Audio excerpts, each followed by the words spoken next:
I would like to briefly narrate the scene or the vision that St. John saw, which we are studying now. இப்பொழுது நாம் படித்து வருகிறதான பரிசுத்த யோவான் கண்டதான தரிசனத்தை நான் உங்களுக்கு சுருக்கமாய் சொல்ல விரும்புகிறேன். St. John saw a vision of a woman in the heavenlies. பரிசுத்த யோவான் ஒரு தரிசனத்தை கண்டார். அந்த தரிசனத்தில் ஒரு ஸ்திரீயானவள் வானத்தில் இருக்கிறதை அவர் கண்டார். She was pregnant and about to deliver a child. அந்த ஸ்திரீயானவள் கர்ப்பவதியாய் இருந்து ஒரு பிள்ளை பெறும்படியாய் காத்திருக்கிறாள். And there was a dragon in front of her to resist her and also to swallow that child as soon as it was born. அந்த ஸ்திரீயானவளுக்கு முன்பாக ஒரு வலுசர்ப்பமானது அவளுக்கு விரோதமாய் நின்று காத்து கொண்டிருக்கிறது. அந்த ஸ்திரீயானவள் பிள்ளை பெற்றவுடனே அந்த பிள்ளையை விழுங்க வேண்டும் என்பதற்காக. But that child was caught up to the throne of God. ஆனால் அந்த பிள்ளையோ தேவனுடைய சிங்காசனத்திற்கு எடுத்துக்கொள்ளப்படுகிறது. So our Bible study centers around this theme, namely the man-child and the dragon. எனவே நம்முடைய வேத பாடங்களின் மைய கருத்தாய் இருப்பது ஆண் பிள்ளையும் வலுசர்ப்பமும் என்கிறதான தலைப்பு. Yesterday we saw three things about this. நேற்று நாம் இந்த விஷயத்தை பற்றி மூன்று காரியங்களை கண்டோம். That is, this dragon is resisting or trying to bring under control three groups of people. அது என்னவென்றால் இந்த வலுசர்ப்பமாகிய இந்த விலங்கானது மூன்று கூட்ட ஜனங்களை தன்னுடைய கட்டுப்பாட்டின் கீழ் கொண்டு வர வேண்டும் என்று முயற்சிக்கிறது. One is the people of this world, which is already in his control according to verse 9 of chapter 12 Revelation.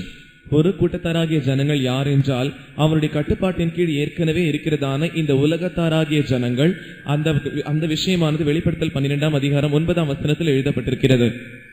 Secondly, he draws a third part of the stars of heaven and casts them to the earth. இரண்டாவதாக அது வானத்திலிருந்து மூன்றில் ஒரு பங்கு நட்சத்திரங்களை கீழே இழுத்து அது பூமியிலே தள்ளுகிறது. About these two groups we studied extensively yesterday. இந்த இரண்டு கூட்டத்தாரை பற்றியும் நாம் நேற்று விரிவாக கண்டோம். And thirdly, he stands before the woman and he wants to overpower her as well. மூன்றாவதாக இந்த ஸ்திரீக்கு முன்பாக நிற்கிறதான இந்த வலுசர்ப்பமானது அவள் மேலும் அதிகாரம் செலுத்தும்படியாய் வாஞ்சிக்கிறது. He is especially after the male child that is going to be born. விசேஷமாக பிறக்க போகிறதான ஆண் பிள்ளையின் மேல் அதனுடைய கவனம் இருக்கிறது. This male child represents those who are getting ready in their spiritual lives to go when Jesus comes. இந்த ஆண் பிள்ளையானது தங்களுடைய ஆவிக்குரிய ஜீவியத்தில் கர்த்தராகிய இயேசு வரும்போது போக வேண்டும் என்று காத்திருக்கிறதான கூட்டத்தாரை குறிக்கிறது. So when we try to go forward spiritually, you will always find the dragon before you to resist you. எனவே நாம் எப்பொழுதெல்லாம் நம்முடைய ஆவிக்குரிய ஜீவியத்தில் முன்னேற வேண்டும் என்று நம்முடைய காலடியை எடுத்து வைக்கிறோமோ அப்பொழுதெல்லாம் இந்த வலுசர்ப்பத்தினுடைய எதிர்ப்பை நாம் பார்க்க முடிகிறது.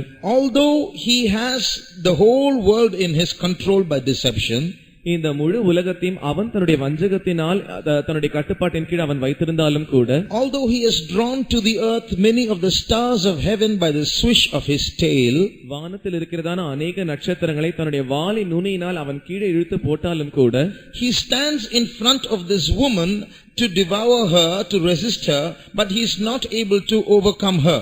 இந்த வலுசர்ப்பமானது அந்த ஸ்திரீக்கு முன்பாக நின்று அவளை எதிர்க்கும்படியாகவும் அவளை பட்சித்து போடும்படியாகவும் விரும்புகிறது. ஆனால் அந்த வலுசர்ப்பத்தினால் அப்படி செய்ய முடிகிறதில்லை. When she is found on the earth, he is able to chase her, she flees, but as long as she is in the heavenlies, he does not chase her, she does not flee. இந்த ஸ்திரீயானவள் பூமியில் வந்து விழும்போது இந்த வலுசர்ப்பம் அவளை துரத்த ஆரம்பிக்கிறது. ஆனால் இந்த ஸ்திரீ வானத்தில் காணப்படும் போது இந்த வலுசர்ப்பத்தினால் அவளை துரத்த முடியவில்லை, அவளை எதிர்க்கவும் முடியவில்லை. There are two reasons for this. இதற்காக இரண்டு காரணங்கள் உள்ளன. One is she stands on the moon, or as long as she is born by the moon or by the grace of God, this serpent cannot touch her. ஒன்று என்னவென்றால் அவள் சந்திரனின் மேல் நிற்கிறாள். இந்த சந்திரன் கிருபையை காண்பிக்கிறது. இந்த ஸ்திரீயானவள் கிருபையின் தேவனுடைய கிருபையின் மேல் நிற்கும் வரைக்கும் இந்த வலுசர்ப்பத்தினால் அவளை தொட முடிகிறதில்லை. This we saw yesterday. இதை நாம் நேற்றைய தினத்தில் கண்டோம். Today we are going to see one more reason why she is so powerful that the devil cannot overcome her. பிசாசானவனால் அவளை ஏன் மேற்கொள்ள முடியவில்லை, அவள் ஏன் அவனை காட்டிலும் மிகவும் பலமுள்ளவளாய் இருக்கிறாள் என்பதை பற்றிதான காரணத்தை இன்று நாம் காணப்போகிறோம். Read Revelation chapter 12 verses 9 and 10. வெளிப்படுத்தல் 12ஆம் அதிகாரம் 9ஆம் 10ஆம் வசனங்களை வாசியுங்கள். உலகம் அனைத்தையும் மோசம் போக்குகிற பிசாசு என்றும் சாத்தான் என்றும் சொல்லப்பட்ட பழைய பாம்பாகிய பெரிய வலுசர்ப்பம் தள்ளப்பட்டது. அது பூமியிலே விழ தள்ளப்பட்டது. அதனோட கூட அதை சேர்ந்த தூதரும் தள்ளப்பட்டார்கள். அப்பொழுது வானத்திலே ஒரு பெரிய சத்தம் உண்டாகி, இப்பொழுது இரட்சிப்பும் வல்லமையும் நமது தேவனுடைய ராஜ்யமும் அவருடைய கிறிஸ்துவின் அதிகாரமும் உண்டாயிருக்கிறது. இரவும் பகலும் நம்முடைய தேவனுக்கு முன்பாக நம்முடைய சகோதரர் மேல் குற்றம் சுமத்தும் பொருட்டு அவர்கள் மேல் குற்றம் சாட்டுகிறவன் தாழ தள்ளப்பட்டு போனான். And the great dragon was cast out, that old serpent called the devil and Satan, which deceiveth the whole world. He was cast out into the earth, and his angels were cast out with him. And I heard a loud voice saying in heaven, Now is come salvation and strength and the kingdom of our God and the power of his Christ. For the accuser of our brethren is cast down, which accused them before our God day and night. Here in these two verses lies one secret that protects this woman in the air. இந்த இரண்டு வசனங்களிலும் ஒரு ரகசியம் இருக்கிறது. அந்த ரகசியம்தான் இந்த ஸ்திரீயை பாதுகாக்கிறது. In the English translation, in verse 9, it's written, the great dragon was cast out. 9ஆம் வசனத்தில் ஆங்கில மொழிபெயர்ப்பில் அந்த மகா பெரிய வலுசர்ப்பமானது வெளியே துரத்தப்படுகிறது என்று எழுதப்பட்டிருக்கிறது. Not cast down, but cast out. கீழே தள்ளப்படுகிறது என்று எழுதப்படாமல் அது வெளியே துரத்தப்படுகிறது என்று எழுதப்பட்டிருக்கிறது. This word cast out is written 3 times in verse 9. 9ஆம் வசனத்தில் வெளியே துரத்தப்படுதல் என்கிறதான இந்த விஷயமானது 3 முறை ஆங்கில வேதாகமத்தில் எழுதப்பட்டிருக்கிறது. The devil was cast out. His angels were cast out with him. பிசாசானவன் தள்ளப்படுகிறான், அவனுடைய தூதர்களும் அவனோடு கூட வெளியே துரத்தப்படுகிறார்கள். In verse 10, we see the accuser of our brethren is cast down. Not just cast out, but he is cast down. 10ஆம் வசனத்தில் பார்க்கும்போது நம்முடைய சகோதரை குற்றப்படுத்துகிறதான் அந்த குற்றம் சாட்டுகிறவன் அவன் வெளியே துரத்தப்படுகிறான் என்று எழுதப்பட்டிருக்கிறது. அவன் கீழே தள்ளப்படுகிறான் என்று எழுதப்படவில்லை. So listen carefully. எனவே கவனமாய் கவனியுங்கள். 2 terms. 2 முறை. Verse 9 in English says he is cast out. Verse 10 says he is cast down. ஆங்கில வேதாகமத்தில் 9ஆம் வசனத்தில் அவன் வெளியே துரத்தப்படுகிறான் என்று எழுதப்பட்டிருக்கிறது. 10ஆம் வசனத்தில் அவன் கீழே தள்ளப்படுகிறான் என்று எழுதப்பட்டிருக்கிறது. What does that mean? இதனுடைய அர்த்தம் என்ன? Satan does not just fall from the sky. He is first thrown out of somewhere and then thrown down. சாத்தான் அப்படி வானத்திலிருந்து வந்து கீழே விழவில்லை. அவன் ஏதோ ஒரு இடத்திலிருந்து அவன் தள்ளப்படுகிறான், அதற்கு வெளியே தள்ளப்படுகிறான், அதற்கு பிறகு அவன் வந்து கீழே விழுகிறான். So that means in that place up there is a place called inside. இதனுடைய அர்த்தம் என்னவென்றால் வானத்தில் உள்ளே என்கிறதான ஒரு இடம் இருக்கிறது. That woman is in there.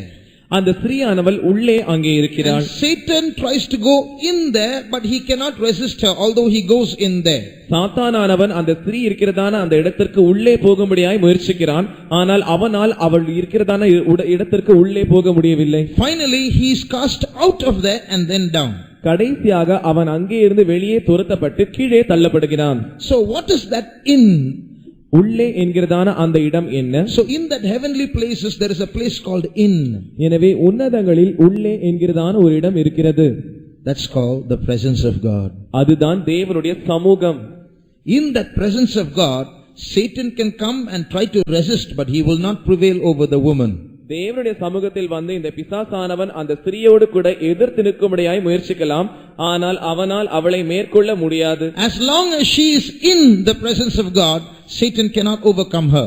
அந்த ஸ்திரீயானவள் எதுவரைக்கும் தேவனுடைய சமூகத்திற்குள் காணப்படுகிறாளோ அந்த சாத்தானானவனால் அவளை தொட முடியாது.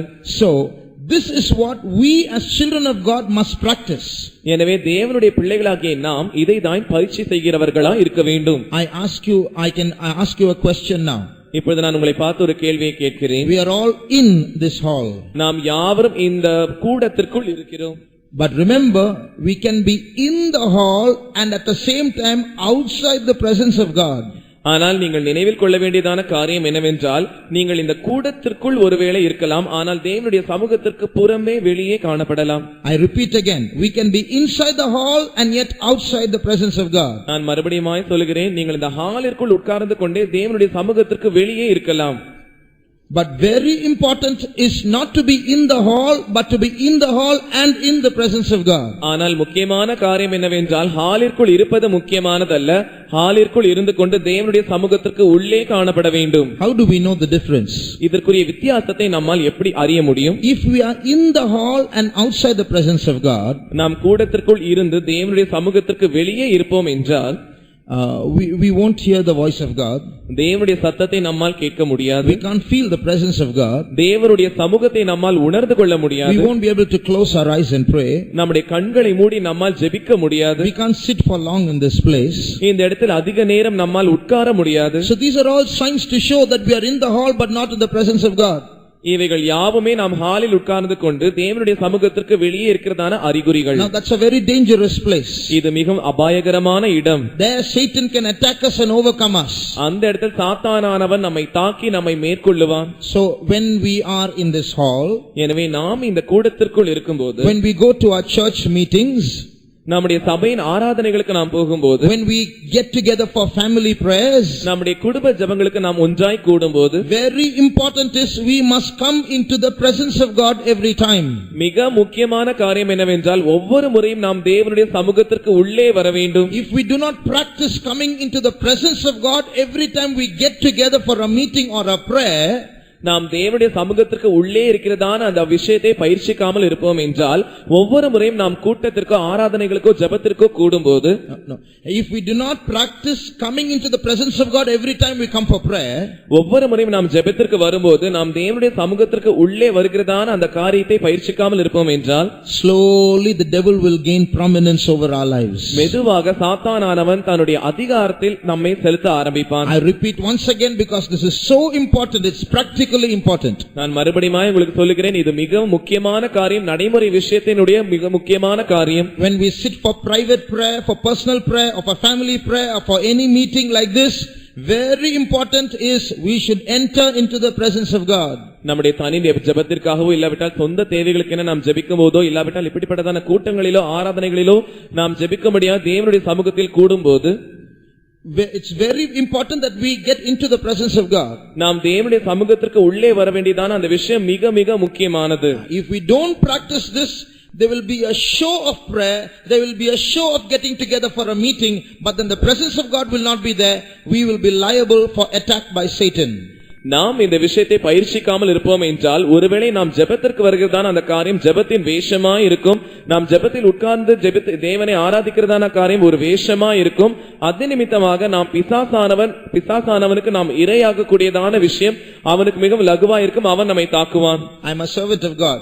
நான் ஒரு தேவ ஊழியராய் இருக்கிறேன். But I want to make a confession so that you all might learn from me.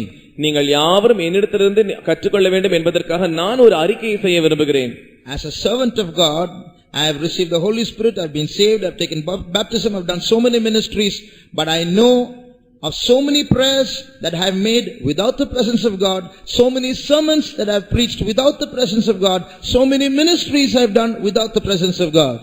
நான் ஒரு தேவ ஊழியராய் இருக்கிறேன். நான் ரட்சிக்கப்பட்டிருக்கிறேன். தண்ணீர் ஞானஸ்நானம் பெற்றிருக்கிறேன். பரிசுத்த ஆவியின் அபிஷேகத்தை பெற்றிருக்கிறேன். அநேக ஊழியங்களை செய்திருக்கிறேன். ஆனால் நான் அநேக முறை தேவனுடைய சமூகம் இல்லாமலே அநேக முறை பிரசங்கம் செய்திருக்கிறேன். தேவனுடைய சமூகம் இல்லாமல் அநேக முறை ஜெபித்திருக்கிறேன். தேவனுடைய சமூகம் இல்லாமல் அநேக ஊழியங்களை செய்திருக்கிறேன். I have even spoken in tongues without the presence of God. தேவனுடைய சமூகம் இல்லாமலே நான் அந்நிய பாஷையை கூட பேசி இருக்கிறேன். I want to tell you that is dangerous. இது மிகவும் அபாயகரமான விஷயம், ஆபத்தானது என்று நான் உங்களுக்கு சொல்லுகிறேன். It will happen sometimes as long as we are in the flesh, but we should quickly rediscover the presence of God and enter there. நாம் நம்முடைய மாம்சத்தில் இருக்கும் வரைக்கும் சில விஷயங்கள் சில நேரம் இந்த விஷயங்கள் இப்படி நமக்கு சம்பவிக்கும். ஆனால் சீக்கிரத்தில் நாம் அதை கண்டுபிடித்து அந்த வஞ்சகத்திலிருந்து நாம் வெளியே வர வேண்டும். So we have to find that place called in the heavenly places. உன்னதங்களில் இருக்கிறதான உள்ளே என்கிறதான இடத்தை நாம் கண்டுபிடிக்க வேண்டும். Now you will see when the devil is cast down, பிசாசானவன் கீழே விழ தள்ளப்படும்போது group 1, the whole world is there. முதலாவது கூட்டத்தாராகிய உலகத்தாராகிய அத்தனை உலகத்தாரும் அவனோடு கூட தான் இருக்கிறார்கள். Group 2, the stars that shone in the heavens that was cast down by his tail are there on the earth. இரண்டாவது கூட்டத்தாராகிய ஜனங்கள் அவர்கள் வானத்திலிருந்து பிசாசுடைய வாளினால் நட்சத்திரங்களாய் இருந்தவர்களை கீழே விழ தள்ளப்பட்டவர்கள் அவர்களும் அவனோடு கூட இருக்கிறார்கள். Group 3, the woman whom he could not prevail over as long as she was in the heavenlies is now there on the earth. மூன்றாவது கூட்டம் அதுதான் அந்த ஸ்திரீயானவள். வானத்தில் அந்த ஸ்திரீயானவளை அந்த சர்ப்பத்தினால் ஒன்றுமே செய்ய முடியவில்லை.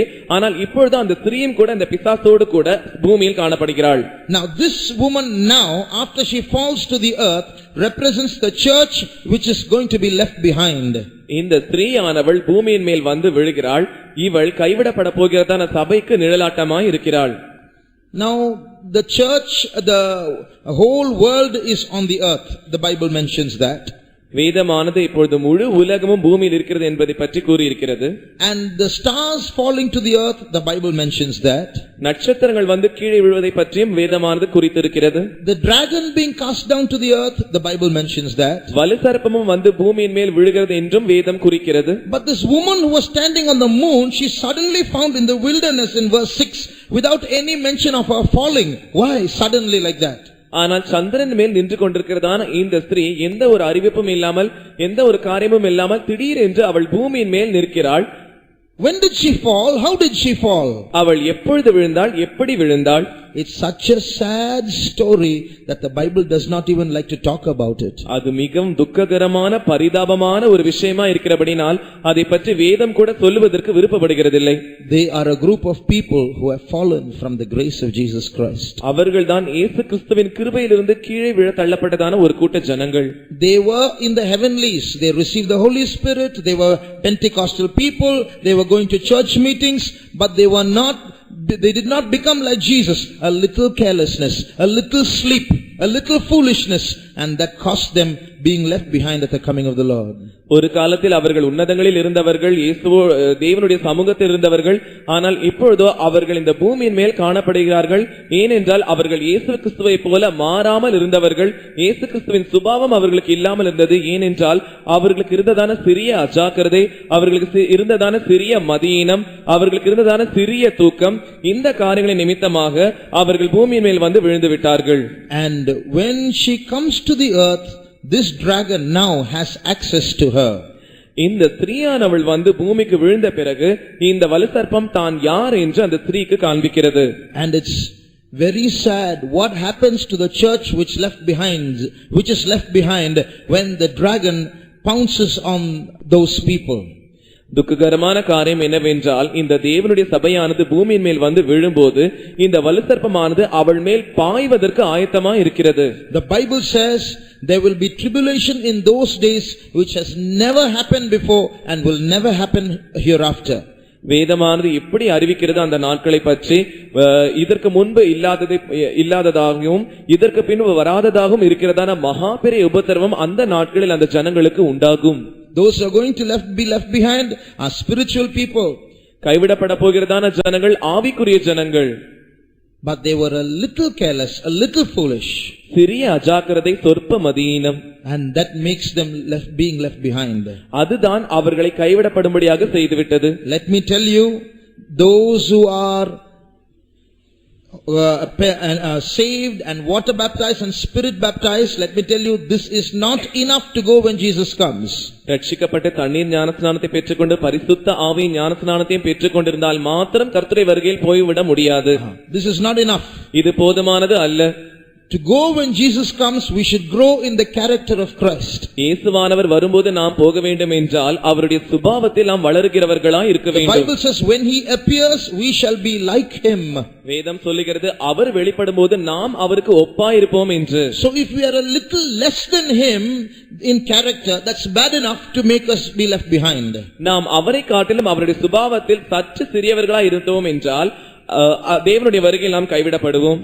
So we have to be very careful and press forward. எனவே நாம் மிகவும் ஜாக்கிரதை உள்ளவர்களாய் இருந்து நம்முடைய காலடிகளை முன்பாய் எடுத்து முன்னேற வேண்டும். Now I want to mention some points on the devices of Satan.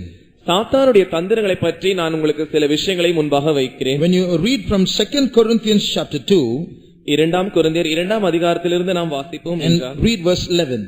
11ஆம் வசனம். சாத்தானாலே நாம் மோசம் போகாதபடிக்கு அப்படி செய்தேன். அவனுடைய தந்திரங்கள் நமக்கு தெரியாதவைகள் அல்லவே.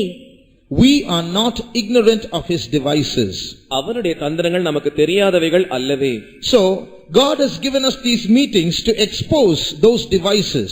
எனவே தேவன் தாமே அந்த தந்திரங்களை நாம் அறிந்து கொள்ளும்படியாக வெளியே கொண்டு வரும்படியாக இந்த கூட்டங்களை நமக்கு தந்திருக்கிறார். So we are going to learn how Satan works. சாத்தானானவன் எப்படிதான் கிரியை செய்கிறான் என்பதை பற்றி நாம் அறிந்து கற்றுக்கொள்ள We are வேண்டும். going to see a few things how this crooked serpent works. இந்த கோணலான சர்ப்பம் எப்படி கிரியை செய்கிறது என்பதை பற்றியும் நாம் அறிந்து கொள்ள வேண்டும். ஒன்று, he has an advantage over us. அவனுக்கு நம்மேல் ஒரு சாதகமான காரியம் இருக்கிறது. There is one thing that he has as an advantage over us when we fight against him.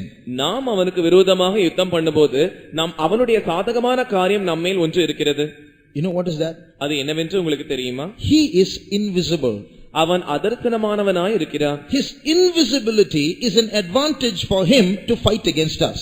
அவனுடைய அதர்சனமானது நமக்கு விரோதமாய் போராடுவதற்கு அவனுக்கு சாதகமாய் மாறிவிடுகிறது. There are two worlds.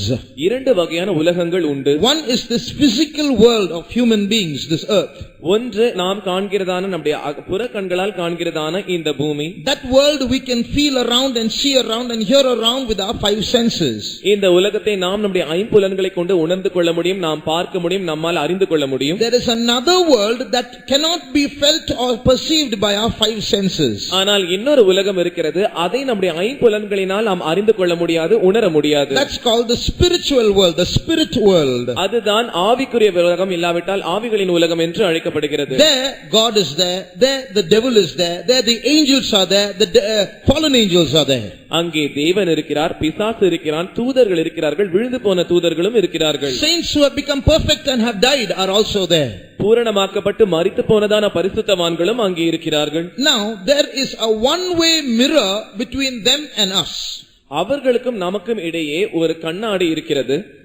They can see us. You know, you in some cars you have tinted glass in air-conditioned cars. Those who are inside can see outside. Those who are outside can't see inside the car. குளிர்சாதன கார்களில் சில வகையான கண்ணாடிகள் பொருத்தப்பட்டிருக்கும். அந்த காருக்குள் உட்கார்ந்து உள்ளே இருக்கிறவர்களால் வெளியே பார்க்க முடியும், ஆனால் வெளியே இருக்கிறவர்களால் அந்த கண்ணாடியின் வழியாக உள்ளே பார்க்க முடியாது. In the same way, அதே போலவே those who are in the spirit world, they can look into the physical world, but those who are in the physical world cannot see the spirit world. ஆவிக்குரிய உலகத்தில் இருக்கிறவர்களால் இந்த பூமியை அவர்களால் காண முடிகிறது, எழுத்திற்குரியதான இந்த உலகத்தை அவர்களால் காண முடிகிறது. ஆனால் இந்த எழுத்திற்குரியதான உலகத்தில் இருக்கிறதான நம்மால் அந்த ஆவிக்குரிய உலகத்தை காண முடிகிறது இல்லை. So this dragon, the serpent, when he is in that spirit world, for him to operate against us is easy. It's an advantage for him. His invisibility is an advantage for him. எனவே ஆவிகளின் உலகத்திலிருந்து கிரியை செய்கிறதான இந்த சர்ப்பமானது நமக்கு விரோதமாக கிரியை செய்வது அவனுக்கு மிகவும் சாதகமாய் இருக்கிறது, மிகவும் லகுவாய் இருக்கிறது.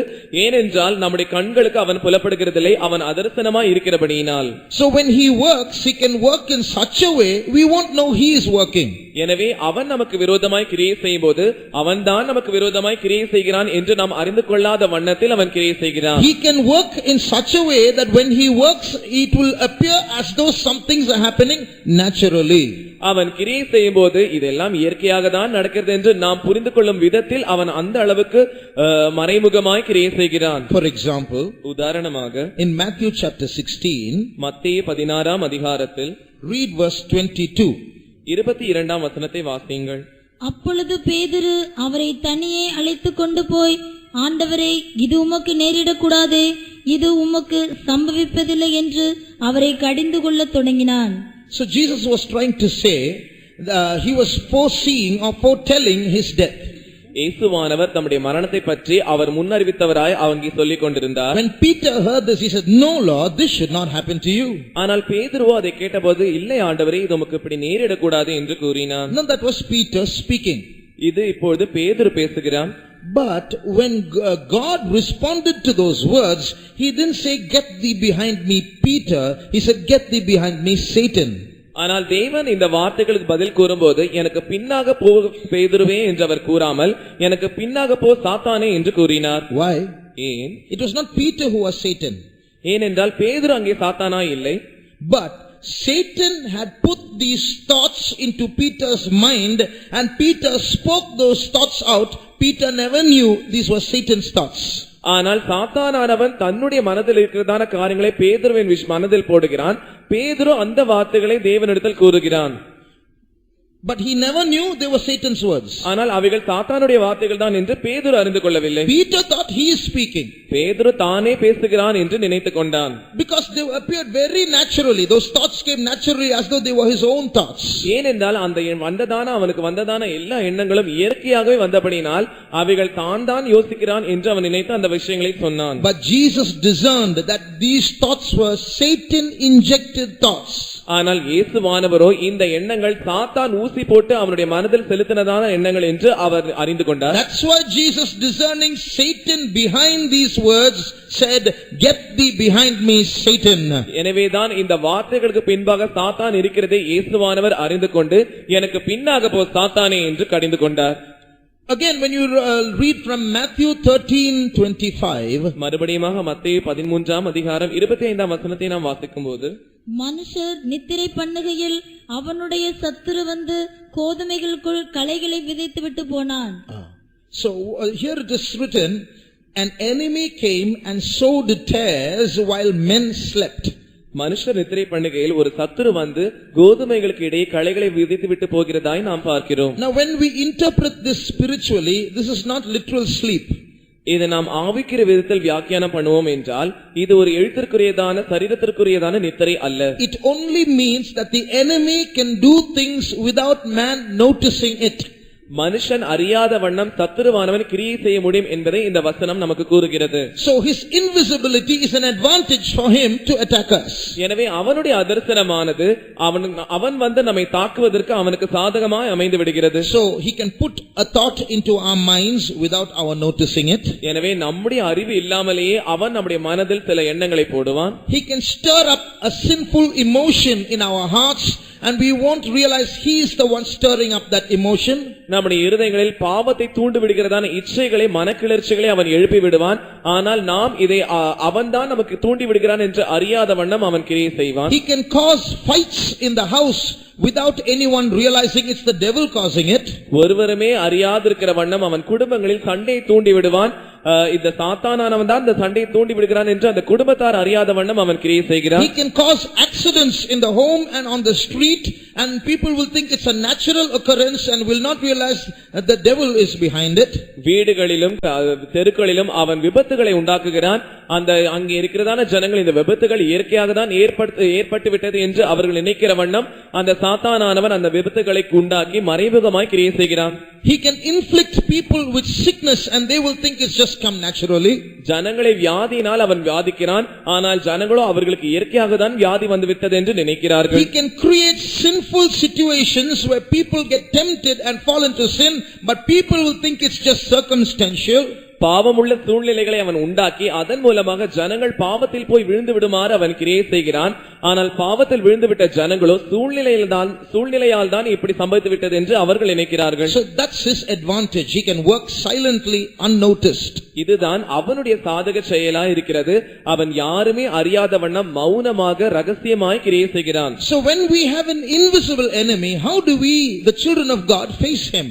எனவே நமக்கு ஒரு அதர்சனமான எதிரியாகிய சத்துரு இருக்கும்போது தேவனுடைய ஜனங்களாகிய நாம் அவனை எப்படி ஜெயிப்பது? When he is in that spirit world, invisible and working in the physical world without our noticing it, how do we react? அவன் ஆவிக்கிற உலகத்தில் இருந்து கொண்டு ஒருவருமே பார்க்காத முறையில் அதர்சனமாக கிரியை செய்யும் போது நாம் எழுத்திற்குரியதான உலகத்தில் இருக்கிறதான நாம் அவனுக்கு விரோதமாக எப்படி கிரியை செய்ய முடியும்? The answer is this. அதற்குரிய பதில் இப்பொழுது, we should also enter into the spirit world. நாமும் கூட ஆவிக்குரிய உலகத்திற்குள் பிரவேசிக்க வேண்டும். How can we physical human beings enter into the spirit world? எழுத்திற்குரியதான சரீரத்தில் இருக்கிறதான ஜனங்களாகிய நாம் எப்படி ஆவிக்குரிய உலகத்திற்குள் பிரவேசிக்க முடியும்? I told you there are two worlds. இரண்டு உலகங்கள் இருக்கிறது என்று நான் உங்களுக்கு சொன்னேன். One is this physical world, visible. The other is the spirit world, invisible. ஒன்று நம்முடைய புறக்கண்களால் பார்க்கிறதான இந்த எழுத்திற்குரிய உலகம், மற்றொன்று நம்முடைய கண்களால் பார்க்க முடியாததான அதர்சனமான ஆவியின் உலகம். Now listen carefully. இப்பொழுது கவனமாய் கவனியுங்கள். We human beings belong to both worlds. மனுஷர்களாகிய நாம் இந்த இரண்டு உலகத்தையும் சேர்ந்தவர்களாய் இருக்கிறோம். Our body belongs to this physical world, but we have an inner man that belongs to that spirit world. நம்முடைய சரீரமானது இந்த எழுத்திற்குரிய உலகத்தை சேர்ந்ததாய் இருக்கிறது. நமக்குள் ஒரு உள்ளான மனுஷன் இருக்கிறான். அந்த உள்ளான மனுஷன் அந்த ஆவியின் உலகத்தை சேர்ந்தவன். So we are not just bodies, we are partly physical, partly spiritual. எனவே நாம் வெறும் உடல்கள் மாத்திரம் அல்ல, நாம் பகுதியாக எழுத்திற்குரியவர்களாய் இருக்கிறோம், மீதி பாதியானது ஆவிக்குரியவர்களாய் நாம் இருக்கிறோம். So we should practice entering into the spiritual world in our inner man. எனவே நாம் நம்முடைய உள்ளான மனுஷனில் அந்த ஆவிகளின் உலகத்திற்கு பிரவேசிப்பதற்கு பயிற்சி செய்ய வேண்டும். For that we have to become spiritual people. அதற்காக நாம் ஆவிக்குரிய ஜனங்களாய் மாற வேண்டும். Carnal people cannot enter into that spirit world. மாம்சீகமான ஜனங்களால் அந்த ஆவிக்குரிய உலகத்திற்குள் பிரவேசிக்க முடியாது. For carnal people, what they see, what they smell, what they hear, what they feel, that is everything for them. There is nothing beyond it. மாம்சத்திற்குரியதான ஜனங்களுக்கு எல்லாம் அவர்கள் எதை பார்க்கிறார்களோ, எதை உணர்கிறார்களோ, எதை ருசி பார்க்கிறார்களோ, எதை கேட்கிறார்களோ, எதை காண்கிறார்களோ அதுதான் அவர்களுக்கு உலகமாய் இருக்கிறது. அதை தாண்டி அவர்களுக்கு ஒன்றும் தெரியாது. They don't know anything about the spirit world. ஆவிக்குரிய உலகத்தை பற்றி அவர்களுக்கு ஒன்றும் தெரியாது. That's why when you speak about Satan and God, they will laugh at us. எனவேதான் சாத்தானை பற்றியும் தேவனை பற்றியும் நாம் பேசும்போது அவர்கள் நம்மை பார்த்து நகைக்கிறார்கள். But spiritual people can discern these things. ஆனால் ஆவிக்குரிய ஜனங்களினால் இதை பகுத்தறிய முடிகிறது. So we the children of God should become spiritual people so that we might be able to interact in that spiritual world. எனவே தேவ பிள்ளைகளாகிய நாம் ஆவிக்குரிய ஜனங்களாய் மாறி அந்த ஆவிக்குரிய உலகத்தில் நாம் கிரியை செய்வதற்கு ஏற்றவர்களாய் மாற வேண்டும். Spiritual people can hear God's voice. ஆவிக்குரிய ஜனங்களால் தேவனுடைய சத்தத்தை கேட்க முடியும். They can see visions. அவர்களால் தரிசனங்களை காண முடியும். They can receive revelations from God. தேவனிடத்திலிருந்து வெளிப்படுத்தல்களை அவர்களால் பெற்றுக்கொள்ள முடியும். And they will be able to discern the dragon when he comes. அதோடு கூட அந்த வலுசர்ப்பம் வரும்போது அவர்களால் அவனை பகுத்தறியவும் முடிகிறது. That's called a spiritual connection with God. இதுதான் தேவனோடு கூட இருக்கிறதான ஆவிக்குரியதான தொடர்பு. But some people, they don't give importance to the inner man. They don't give importance to the soul. The outside body is so important to them. ஆனால் சில ஜனங்களோ அவர்களுக்கு இருக்கிறதான உள்ளான மனுஷனை பற்றி அவர்களுக்கு கவலை இல்லை. அவர்களுடைய ஆத்மாவுக்கு அவர்கள் முக்கியத்துவம் கொடுக்கிறதில்லை. ஆனால் வெளியே புறமே தெரிகிறதான அவர்கள் சரீரமாகிய உடலுக்கு தான் அவர்கள் முக்கியத்துவம் கொடுக்கிறார்கள். As far as they are concerned, they are a body with a soul inside. அவர்களை பொறுத்தவரையில் ஆத்மா உள்ளே இருக்கிறதான சரீரத்தை உடையவர்கள். They are basically body, they have a soul inside. அடிப்படையில் அவர்களுக்கு சரீரம் இருக்கிறது, உள்ளேதான் ஆத்மா இருக்கிறது. But the truth is we are actually a soul with a body outside. ஆனால் உண்மை என்னவென்றால் சரீரம் வெளியே இருக்கிறதான ஒரு ஆத்மாவாய் நாம் இருக்கிறோம். We are basically soul. அடிப்படையில் நாம் ஆத்மா. When someone new comes to the meeting, we say a new soul has come. We don't say a new body has come. யாராவது புதியவர்களாக இந்த கூட்டத்திற்கு வருவார்கள் என்றால் ஒரு புதிய ஆத்மா வந்திருக்கிறது என்று தான் நாம் சொல்லுகிறோம், ஒரு புதிய சரீரம் வந்திருக்கிறது என்று நாம் சொல்லுகிறதில்லை. Why? ஏன்? Because we all are basically souls, not bodies. ஏனென்றால் நாம் யாவருமே அடிப்படையிலே ஆத்மாக்களா இருக்கிறோம், உடல்கள் அல்ல. So a spiritual person will realize that. எனவே ஆவிக்குரிய மனுஷன் அதை உணர்ந்து கொள்ளுவான். But for a carnal person, he is only a body. ஆனால் ஒரு மாம்சிகமான மனுஷனுக்கு அவனுடைய சரீரம் தான் பெரிதாய் தோன்றுகிறது. So for him, eating, drinking, earning, studying, job, project, going abroad, buying, selling, all this is important. That's his heaven. If this is gone, everything is gone. He may as well commit suicide.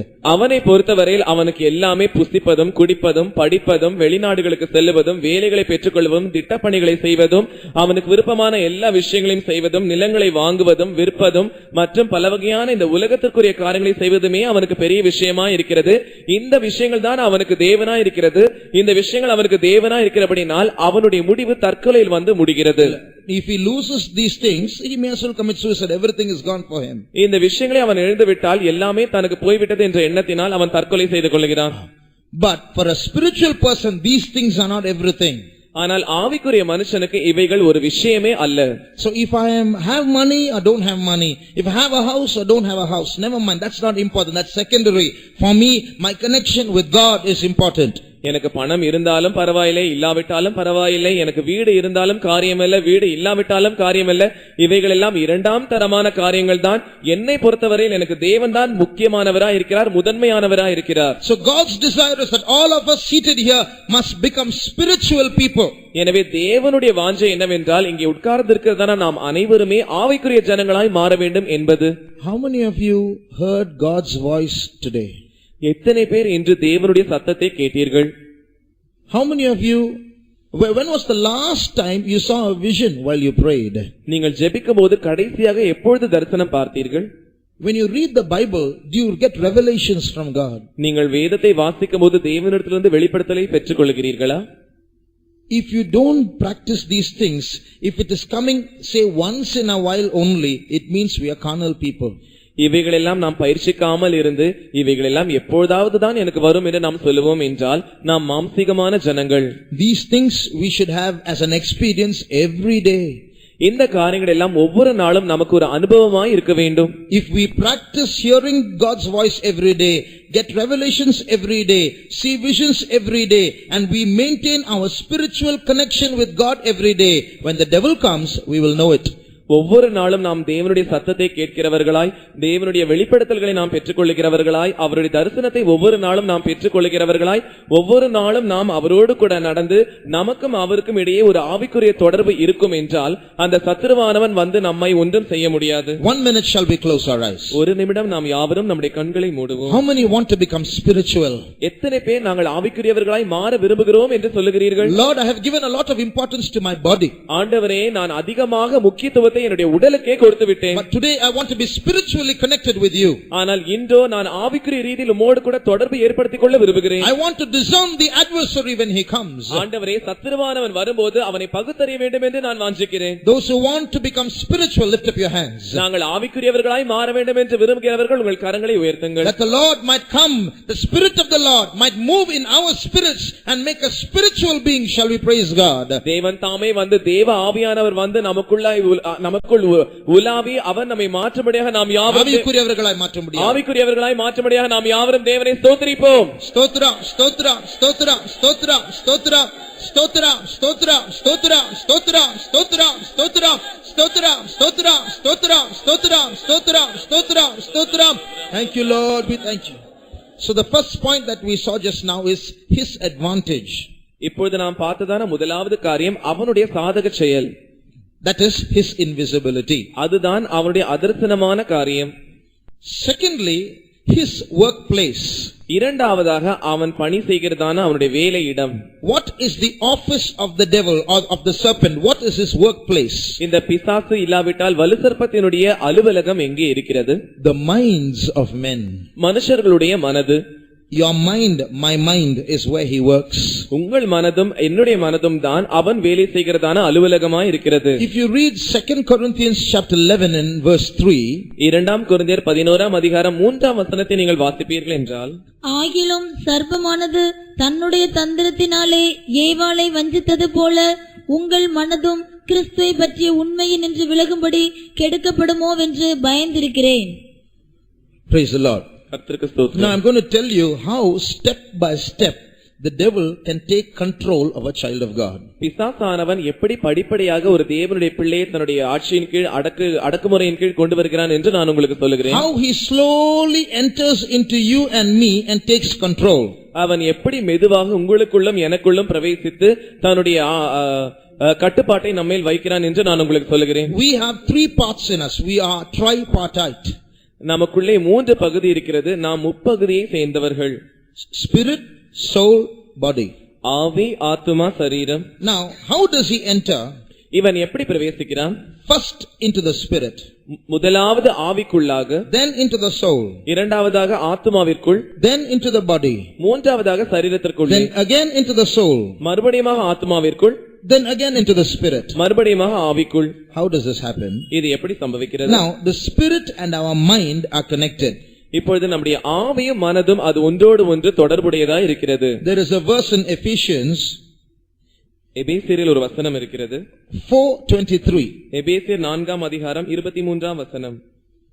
உங்கள் உள்ளத்திலே புதிதான ஆவியுள்ளவர்களாகி In English it says, be renewed in the spirit of your mind. ஆங்கிலத்திலே உங்கள் ஆவியின் மனதிலே நீங்கள் புதிதானவர்களாகி என்று எழுதப்பட்டிருக்கிறது. So, be renewed in the spirit of your mind. எனவே உங்கள் ஆவியின் மனதிலே நீங்கள் புதிதான ஆவியுள்ளவர்களாகி, மனதின் ஆவி, உங்கள் மனதின் ஆவியிலே.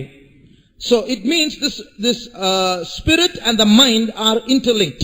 இதனுடைய அர்த்தம் என்னவென்றால் ஆவியும் மனதும் ஒன்றோடு ஒன்று தொடர்புடையதா இருக்கிறது. So how does he enter into us? எனவே இவன் எப்படி நமக்குள் பிரவேசிக்கிறான்? He first starts working in the mind, in the thought realm. முதலாவதாக அவன் நம்முடைய மனதின் ராஜ்யத்திற்குள் கிரியை செய்கிறான், சிந்தனை மண்டலத்தில் கிரியை செய்கிறான். So first he will try to put his thoughts into us. முதலாவதாக அவன் தன்னுடைய எண்ணங்களை நமக்குள் போடும்படியாய் முயற்சிப்பான். Then as we think along with his thoughts, slowly there will be a transition from the thought realm of the spirit to the soul. அதற்கு பிறகு அவனுடைய எண்ணங்களோடு கூட நாமும் சேர்ந்து அவனுடைய எண்ணங்களோடு நம்முடைய எண்ணங்களோடு ஒன்றாக சேர்ந்து நாம் யோசிக்கும் போது அந்த எண்ணங்கள் மெதுவாக அந்த மனதிலிருந்து ஆவிக்குள் புகுந்து விடுகிறது, into the soul, ஆத்மாவிற்குள் புகுந்து விடுகிறது. And a desire is created. அதற்கு பிறகு ஒரு வாஞ்சை உண்டாக்கப்படுகிறது. And when the desire is created, that is in the soul. அந்த ஆசை, அதாவது ஆத்மாவில் அந்த ஆசை உண்டாகும் போது, that is in the soul, அது ஆத்மாவில் காணப்படுகிறது. when that desire increase, அந்த ஆசையானது அதிகரிக்கும் போது slowly it is put into action. மெதுவாக அந்த ஆசையானது செயலாக மாற்றப்படுகிறது. For a simple example, ஒரு எளிமையான உதாரணம், how does a man start smoking or drinking? ஒரு மனுஷன் புகைப்பிடிக்கவோ இல்லாவிட்டால் மதுபானம் அருந்தவோ எப்படி பழகுகிறான்? First it comes into the thought, a friend, someone puts that thought into him, why not start smoking or drinking, join us. முதலாவதாக அவனுடைய எண்ணத்திற்குள் அவனுடைய நண்பனானவன் ஒரு விஷயத்தை போடுகிறான், நீ ஏன் எங்களோடு கூட சேர்ந்து புகைப்பிடிக்கவோ மதுபானம் அருந்தவோ கூடாது என்று. So the devil makes him think and first enters into the soul, spirit or the mind. எனவே பிசாசானவன் அவனுடைய ஆத்மாவிற்குள் இல்லாவிட்டால் அவனுடைய மனதின் ஆவிக்குள் புகுந்து அவனை யோசிக்கும்படியாக அவனை மாற்றுகிறான். So when his friends start compelling him, a desire wells up within him, why not try? Then it enters into the soul. எனவே அவனுடைய நண்பர்கள் அவனை பலவந்தம் பண்ணும்போது ஒரு ஆசையானது அவனுடைய ஆத்மாவிற்குள் எழும்பி இதை ஏன் நாம் பயிற்சி செய்து பார்க்க கூடாது என்று நினைக்கிறான். So that now Satan has entered into the soul. இப்பொழுது இந்த ஆசையானது ஆத்மாவிற்குள் பிரவேசித்து விட்டது. Then after that, one day he yields to that desire and goes to smoke or drink with his friends. அதற்கு பிறகு அந்த ஆசைக்கு அவன் தன்னை ஒப்புக் கொடுத்து தன்னுடைய நண்பர்களோடு புகைப்பிடிக்கவோ மதுபானம் அருந்தவோ சென்று விடுகிறான். Now that habit has it has entered into the body. இப்பொழுது இந்த பழக்கமானது உடலிற்குள் புகுந்து விட்டது. Now by repeatedly smoking, what happens now? It becomes a habit in the body. மறுபடியுமாக புகைப்பிடிக்கிறபடியினால் அது சரீரத்தின் ஒரு பழக்கமாய் மாறிவிடுகிறது. Then what happens is now this spirit, evil spirit, retraces its path backwards now from the body to the soul again. அதற்கு பிறகு சம்பவிக்கிறது என்னவென்றால் இந்த பொல்லாத ஆவியானது மறுபடியுமாக தன்னுடைய பாதையை மாற்றி சரீரத்திலிருந்து இப்பொழுது ஆத்மாவிற்குள் மாறுகிறது. After repeated action, what happens is now this becomes his character. மறுபடியுமாக அதே விஷயத்தை பழக்கமாய் செய்கிறபடினால் இது அவனுடைய சுபாவமாய் மாறிவிடுகிறது. So character is in the soul. The soul is the seat of our character. எனவே சுபாவமானது ஆத்மாவில் இருக்கிறது. நம்முடைய ஆத்மாவானது சுபாவத்தினுடைய ஒரு இருப்பிடமாய் இருக்கிறது. So that's where our character resides. இப்படிதான் நம்முடைய சுபாவமானது மாறுகிறது. So now the spirit has gone, this evil spirit has now taken control of our soul. இப்பொழுது இந்த பொல்லாத ஆவியானது நம்முடைய ஆத்மாவின் மேல் கட்டுப்பாட்டை வைக்கிறது. So this man who once started smoking now becomes a smoker. The man who first started drinking initially now becomes a drunkard. எனவே இந்த மனுஷன் ஆரம்பத்தில் புகைப்பிடிக்கிறவனாய் இருக்கிறான். அவன் நாட்கள் செல்ல செல்ல புகைப்பிடிப்பதற்கு அடிமையாக மாறி அது அவனுடைய சுபாவமாய் மாறிவிடுகிறது. அவன் புகை வலிக்கிறவனாக, smoker, குடிகாரனாக, drunkard, he becomes a drunkard. That describes his character. It's part of his nature now. அவன் புகைப்பிடிக்கிறவனாக மதுபானம் அருந்துகிறவனாக அவன் மாறுகிறான். அது அவனுடைய சுபாவமாய் பழக்கமாய் மாறிவிடுகிறது. So it has entered into his soul. எனவே இது அவனுடைய ஆத்மாவிற்குள் புகுந்து விடுகிறது. Next step, from the soul, from the character, it goes back into his spirit. அடுத்ததாக என்னவென்றால் அந்த ஆத்மாவிலிருந்து அந்த சுபாவமானது அவனுடைய ஆவிக்குள் போகிறது. There it becomes an obsession or a craze. அங்கே அந்த விஷயமானது அவன் அதிகமாய் அதையே நினைத்துக் கொண்டிருக்கிறதான ஒரு வெறியாய் மாறிவிடுகிறது. So he can't leave it after that. Now the drinking controls him. இதற்கு பிறகு அவனால் அந்த பழக்கத்தை விட முடிகிறதில்லை. அந்த மதுபான பழக்கமானது அவனை கட்டுப்படுத்துகிறது. That's why some of the wives, they tell the husband, stop drinking, don't drinking. You threaten them, you tell them it will kill them, they are wasting their money, they are falling into debt, but they still can't come out of it because it has entered into the spirit, it is controlling them. எனவேதான் குடிகாரர்களா இருக்கிறதான புருஷர்களுடைய மனைவிகள், நீங்கள் இப்படி குடிக்க வேண்டாம், இப்படி எல்லாம் செய்ய வேண்டாம் என்று அவர்களை பயமுறுத்தினாலும் நீ இப்படி செய்தால் they will die, they are falling into debt, so much of loss in the house. Tell them all advice, they will listen, they will drink. இந்த பழக்கம் எல்லாம் உனக்கு இருந்தால் நீ மரித்து விடுவாய், அதிகமாக கடன் வந்துவிடும், நம்முடைய வாழ்க்கை நாசமாகிவிடும் என்று இப்படிப்பட்டதான அதிகமான ஆலோசனைகள் அவர்கள் கூறினாலும் அந்த ஆலோசனைகள் எல்லாம் அவர்கள் கேட்டுவிட்டு மறுபடியும் குடிக்கத்தான் போவார்கள். ஏனென்றால் அந்த சுபாவமானது அவருடைய ஆவிக்குள் பிரவேசித்திருக்கிறது. அந்த ஆவியாகிய அந்த சுபாவம் அவர்களை கட்டுப்படுத்துகிறது. Now it's become an obsession. இப்பொழுது அவர்கள் அதற்கு பைத்தியமாய் மாறிவிடுகிறார்கள். It has become a madness inside them. அவர்களுக்குள்ளாக அது ஒரு பைத்தியமாய் மாறிவிடுகிறது. They can't leave it, it is controlling them. அவர்களால் அதை விட முடிகிறதில்லை, அது அவர்களை கட்டுப்படுத்துகிறது. So the devil starts with the mind as a thought, goes into the soul as a desire, then enters into the body as an action, then becomes a habit, then goes back into the soul as character, comes back into the spirit as obsession.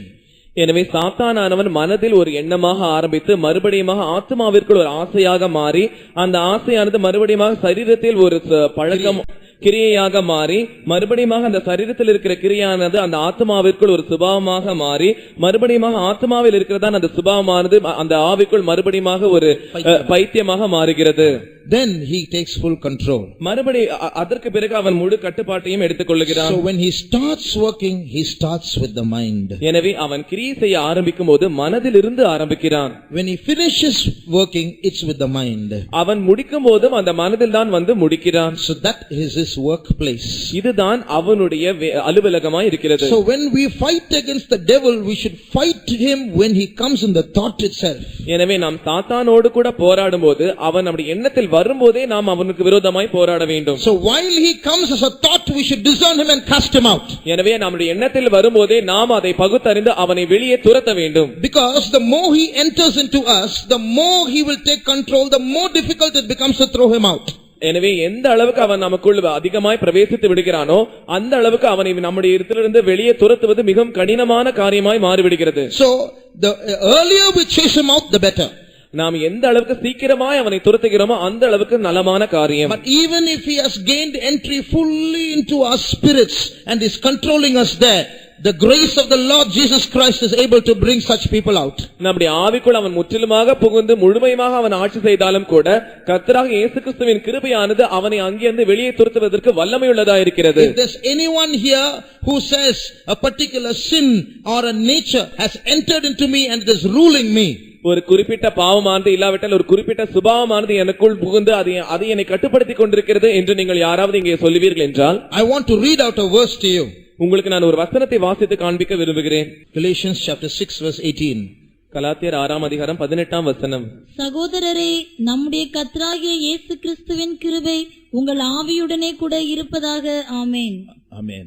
So the grace of the Lord is able to enter into our spirit and give us a liberty there. எனவே கர்த்தராகிய இயேசு கிறிஸ்துவின் கிருபையானது நம்முடைய ஆவிக்குள் புகுந்து நமக்கு விடுதலை உண்டாக்குவதற்கு வல்லமையுள்ளதா இருக்கிறது. 1 minute shall we close our eyes? ஒரு நிமிடம் நாம் நம்முடைய கண்களை மூடுவோம். If there's anyone here who says my husband has a drinking habit and it has entered into his spirit and he is not able to control it, இங்கே இருக்கிற யாராவது ஒரு என்னுடைய புருஷனுக்கு குடிப்பழக்கம் இருக்கிறது, அந்த குடிப்பழக்கமானது அவருடைய ஆவிக்குள் புகுந்து விட்டபடினால் அவரால் அதை கட்டுப்படுத்த முடியவில்லை, அதுதான் அவரை கட்டுப்படுத்துகிறது என்று நீங்கள் சொல்லுவீர்கள் என்றால், now we are going to claim this grace of the Lord which is able to enter into that spirit and bring that person out into deliverance. இப்பொழுது இந்த தேவனுடைய கிருபையை நாம் உரிமை பாராட்டி அந்த தேவ கிருபையானது அவருடைய ஆவிக்குள் பிரவேசித்து அவருக்கு விடுதலை உண்டாக்க வேண்டும் என்று நாம் உரிமை பாராட்ட போகிறோம். For some people watching movies has entered into their spirit. சில ஜனங்களுக்கு சினிமா படங்களை பார்க்கிறதான பழக்கமானது அவர்களுடைய ஆவிக்குள் பிரவேசித்திருக்கிறது. For some people some lusts have entered into their spirit. சில ஜனங்களுக்கு சில இச்சைகள் அவர்கள் ஆவிக்குள் புகுந்து இருக்கிறது. For some people some habits have entered into their spirits. சில ஜனங்களுக்கு அவர்கள் சில பழக்க வழக்கங்கள் அவருடைய ஆவிக்குள் புகுந்து இருக்கிறது. And now we are going to claim the grace of our Lord Jesus Christ. இப்பொழுது நாம் நம்முடைய கர்த்தராகிய இயேசு கிறிஸ்துவின் கிருபையை உரிமை பாராட்ட போகிறோம். This verse says the grace of the Lord Jesus Christ be with your spirit. கர்த்தராகிய இயேசு கிறிஸ்துவினுடைய கிருபை உங்கள் ஆவியுடனே கூட இருப்பதாக இந்த வசனம் உரைக்கிறது. Now let us place our finger on that verse. இப்பொழுது நாம் நம்முடைய விரலை அந்த வசனத்தின் மேல் வைப்போம். We are going to offer 100 praises to our God. நாம் நம்முடைய தேவனுக்கு 100 ஸ்தோத்திரங்களை ஏறெடுக்க போகிறோம். As we praise our God because his words are yea and amen. நாம் தேவனை ஸ்தோத்திரிக்கும்போது அவருடைய வார்த்தைகள் ஆம் என்றும் ஆமென் என்றும் இருக்கிறபடியினால் the grace of the Lord is going to enter into the spirit of those who are affected. கர்த்தருடைய கிருபையானது யாரெல்லாம் யாருடைய ஆவி எல்லாம் பாதிக்கப்பட்டிருக்கிறதோ அவர்களுடைய ஆவிக்குள் அந்த கிருபை புகுந்து விட போகிறது. Do you believe? நீங்கள் விசுவாசிக்கிறீர்களா? Do you believe that when we praise of God the power and the eternal life in this verse is going to enter as grace into their spirits? நாம் தேவனை ஸ்தோத்திரிக்கும்போது தானே இந்த வசனத்தில் இருக்கிறதான வல்லமையும் நித்திய வல்லமையும் அந்த அவர்களுடைய ஆவிக்குள் பிரவேசிக்க போகிறது என்று உங்களால் நம்ப முடிகிறதா? If you believe, then praise God. நீங்கள் நம்பினால் தேவனை ஸ்தோத்திரம் பண்ணுங்கள். Praise God. Thank you Lord. Stotram, stotram, stotram, stotram, stotram, stotram, stotram, stotram, stotram, stotram, stotram, stotram, stotram, stotram, stotram, stotram. Praise you Lord. Praise you Jesus. Stotram, stotram, stotram, stotram, stotram, stotram, stotram, stotram, stotram, stotram, stotram, stotram, stotram, stotram, stotram, stotram, stotram, stotram, stotram, stotram. Praise you Lord. Praise you Jesus. Stotram, stotram, stotram, stotram, stotram, stotram, stotram, stotram, stotram, stotram, stotram, stotram, stotram, stotram, stotram, stotram, stotram, stotram, stotram. Praise you Lord. We praise you Jesus. We praise you, we praise you, we praise you, we praise you, we praise you. Thank you Lord. Praise you Jesus. Praise you Jesus. Praise you Jesus. Praise you Lord. We praise you, we praise you, we praise you, we praise you, we praise you. Thank you Lord. We thank you Jesus. We praise you, we praise you. Spirit baptized children of God. ஆவிக்குரிய ஞானஸ்நானம் பெற்றதான தேவனுடைய ஜனங்களே, those who have received the anointing, அபிஷேகத்தை பெற்றுக்கொண்டவர்கள், now for 1 or 2 minutes speak in tongues. இப்பொழுது ஒரு நிமிஷமோ இல்லாவிட்டால் 2 நிமிஷமோ அந்நிய பாஷைகளில் பேசுங்கள். Let that grace enter into our spirit. அந்த கிருபையானது நம்முடைய ஆவிக்குள் பிரவேசிக்கட்டும். Let that grace enter into the spirit of your husband. அந்த கிருபையானது அந்த புருஷனுடைய ஆவிக்குள் பிரவேசிக்கட்டும். Let this grace enter into the spirits of your children. இந்த கிருபையானது உங்கள் பிள்ளைகளின் ஆவியில் பிரவேசிக்கட்டும். Let this grace enter into the spirits of the unsaved members of your family. இந்த கிருபையானது உங்களுடைய குடும்பங்களில் ரட்சிக்கப்படாமல் இருக்கிறவர்களுடைய ஆவிக்குள் பிரவேசிக்கட்டும்.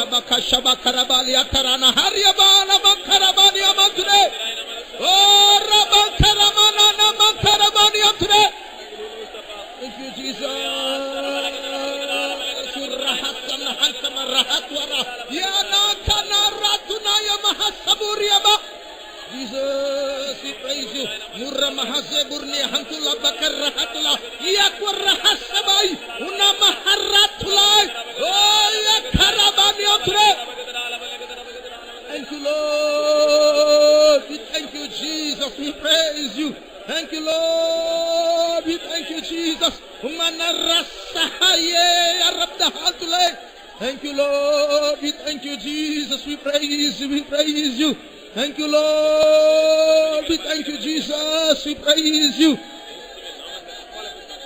As you get filled in the Spirit, நீங்கள் ஆவிக்குள் நிரம்பும்போது தானே, if you are spiritual, நீங்கள் ஆவிக்குரியவர்களாய் இருந்தால், you will hear the sound of yokes breaking. அந்த அடிமை நுகமானது முறிக்கப்படுவதை உங்களால் அந்த சத்தத்தை கேட்க முடியும். You will hear the sound of yokes breaking. நுகங்கள் உடைந்து போகிறதான அந்த சத்தத்தை உங்களால் கேட்க முடியும். The yoke on the neck of your husband is breaking. உங்கள் புருஷனுடைய கழுத்தின் மேல் இருக்கிறதான அந்த நுகம் உடைகிறது. The yoke on the neck of your family is breaking. உங்கள் குடும்பங்களின் மேல் இருக்கிறதான அந்த நுகமானது உடைகிறது. Because the grace of the Lord Jesus Christ is visiting your spirit. ஏனென்றால் கர்த்தராகிய இயேசு கிறிஸ்துவின் கிருபையானது உங்கள் ஆவியை சந்தித்துக் கொண்டிருக்கிறது. Thank you, Jesus. We praise you, Lord. Thank you, Lord. We praise you. We praise you. We praise you. We praise you. Thank you, Lord. We thank you, Jesus. Hallelujah. As there's no time, we will move on now. சமயம் இல்லாதபடினால் நாம் இப்பொழுது அடுத்த விஷயத்திற்கு போவோம். So the devil wants to control our minds. எனவே பிசாசானவன் நம்முடைய மனதை கட்டுப்படுத்தும்படியாய் முயற்சிக்கிறார். I remember reading the testimony of a sister. ஒரு சகோதரனுடைய சாட்சியை நான் வாசித்தேன், அதை இப்பொழுது நினைவு கூறுகிறேன். In her young age she lost her parents. அவர்கள் தங்களுடைய இளமையான வயதிலே தன்னுடைய பெற்றோரை இழந்து விட்டவர்கள். She was brought up in a hostel. அவர்கள் ஒரு விடுதியில் வளர்ந்தார்கள். And she ran away from there. அந்த விடுதியிலிருந்து அவர்கள் ஓடிவிட்டார்கள். And she became a prostitute. அவர்கள் ஒரு விபச்சாரியாய் மாறினார்கள். Then she started taking drugs. அதற்கு பிறகு போதை வஸ்துகளை எடுக்க ஆரம்பித்தார்கள். Then somehow she made contact with some people who were worshippers of Satan.